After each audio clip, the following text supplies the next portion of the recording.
ရှေးတုန်းကဘာယာနတိပြည်ဗျမ္နမင်းကြီးအုပ်ချုပ်ဖင်ကာလနေဖက်ကြေးရလေးတွေမှာခိုးသားသမျှတွေတောင်းညံ့နေလို့ဘရင်ဖစ်တီတော်တွေကိုလှုပ်ပြီးနှိမ်နှင်းဖေခဲ့ပါတယ်။ခိုးသားသမျှတွေဟာဘရင်ဖစ်တက်လာမယ်ဖူတာကြားတီတဲ့က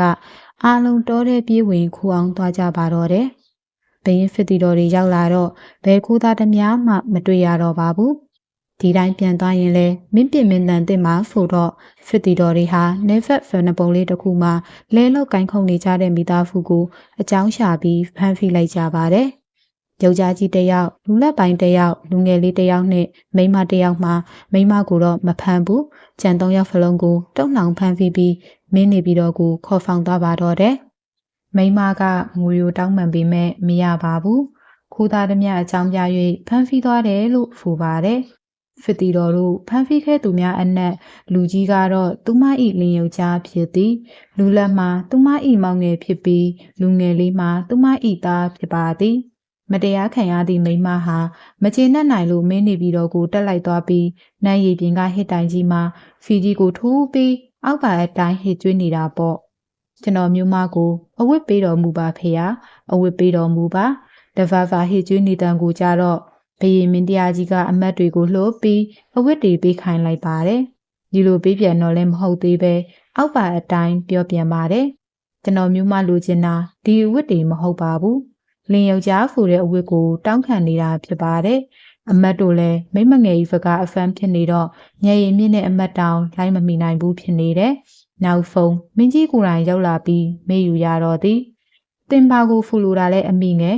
ဒီတော့မှမိမငယ်ကမင်းကြီးကိုအောက်ပါအတိုင်းရှင်းလင်းပြောကြပါတော့တယ်။မှန်လားပါအရှင်မင်းကြီးမြည်ရည်တို့မြည်တီမှာတည်ငြိမ်နေလို့မတင်တဲ့ဖိဖိနေမှသာတင်တယ်ပါသည်။တိုင်းပြည်တပြည်မှလည်းအုတ်ချုပ်မိဘရင်မရှိသေးမဖြစ်ဘရင်ရှိမှပြေဖုံပါသည်။ဒီလိုပါပဲကျွန်တော်မျိုးမတို့မိမသားတွေဘဝမှာလည်းမောင်တကျိတ်ပင်ရှိလင်ကစားလင်တယောက်မှမရှိလင်အဝိမဲ့တလူလုံးကြုံမှုမရှိပါဖေဟာ။တို့ဖြစ်ပါ၍လင်ယောက်ျားဖူသည့်အဝတ်ကိုတောင်းခံနေရခြင်းဖြစ်ပါတယ်ဖေဟာ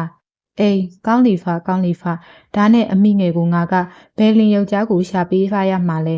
ဘယင်ကိုလင်ယောက်ျားတိတ်ရှာခိုင်းတာနင်တယောက်ပဲတွေ့ဘူးသေးတယ်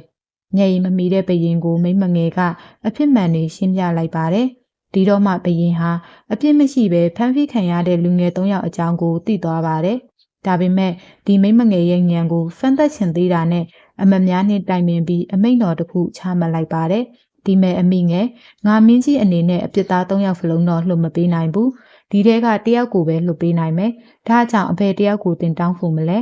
ထို့အခါမိမငယ်ကမဖိုက်မတွပင်လှုပ်ပေးနိုင်ပြီဆိုရင်လဲအကုန်လှုပ်ပေးတော်မူပါဖေဟာတယောက်တည်းကိုပဲလှုပ်ပေးနိုင်မယ်ဆိုရင်တော့ကျွန်တော်မျိုးမကြီးမောင်ငယ်ကိုသာလှုပ်ပေးတော်မူပါအရှင်မင်းကြီး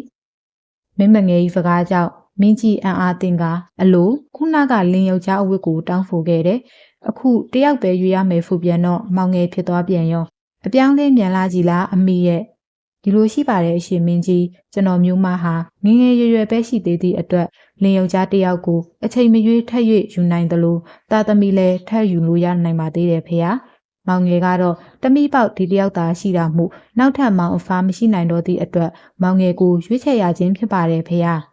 မိမငယ်၏အဖြေစကားကိုမင်းကြီးသဘောကျတော်မူသွားသည်ပညာဉာဏ်ထက်မြက်လာပါပေတဲ့အမိတင့်မိသားစုမှာတကယ်အပြစ်မရှိသည်ကိုလည်းငါကိုတော့ယုံကြည်ခံမှန်းမိပါသည်ဒါကြောင့်အားလုံးကိုလှုပ်ပေးလိုက်ပါတော့မည်ဟုမိန့်တော်မူကားဖူးတော်မွေများနှင့်တကွ3ယောက်စလုံးကိုလှုပ်ပေးတော်မူလိုက်ပါသည်ဒီဖလန်အရာမိမတယောက်ရဲ့လိမ္မာပါနှံ့မှုနှင့်အဖိုးမဖြတ်နိုင်တဲ့ဉာဏ်ပညာထက်မြက်မှုကိုတွေ့မြင်နိုင်မှာပါ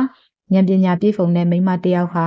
ဉာဏ်အမြင်နဲ့အရာရာကိုဖင်ကျင်သုံးသပ်နိုင်လိမ့်မည်ဝေဖန်ပိုင်းခြားနိုင်မည်အကောင်းနှင့်အဖိုးဖုံးဖြတ်နိုင်မည်ဒီလိုမိမမျိုးဟာကိုကျင့်တရားနှင့်ပတ်သက်လို့လဲအလိုလိုစိတ်ချရမှာဖြစ်ပါတယ်အဖဖအရာရာဝေဖန်ပိုင်းခြားနိုင်ပြီးဖင်ကျင်သုံးသပ်နိုင်သောအမျိုးသမီးကောင်းများဖြစ်ကြဖို့ဖဖတ်ခြင်းနှင့်လိမ္မာပါနှံ့မှုကိုရယူပါလိမ္မာပါနှံ့သောအမျိုးသမီးများပေါ်ပေါက်ထွန်းကားနိုင်ပါစေလို့ဆန္ဒပြုပါတယ်ရှင်